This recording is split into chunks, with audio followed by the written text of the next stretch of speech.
How's it going, folks? So we saw that the Beats wireless pros are coming out, or the Solo 4s, or whatever they call them, and we thought we'd make a quick little video showing you guys exactly what they did engineering wise. So you have a Beats EP here. As you can see, this wire here, I'll pick it up a little higher for you. Here's the wire for the Beats EPs. They took the technology from here, or the style of the sliding hinge, and then they combined it with the Solo 3 wireless, and then on top of it, they're gonna combine it with the Studio 3 wireless noise cancellation.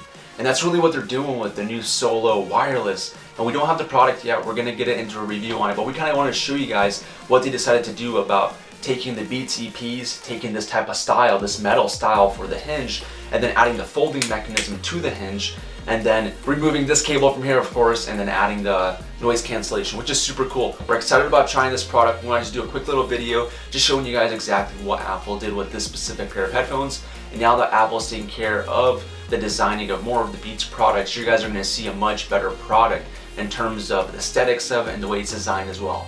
That's all I gotta say for now. Once we have the video out, we're gonna share with you guys, but thanks you guys for watching, guys. If you guys have any questions, go ahead and comment in our videos, like and subscribe. Thank you so much. Have a great day.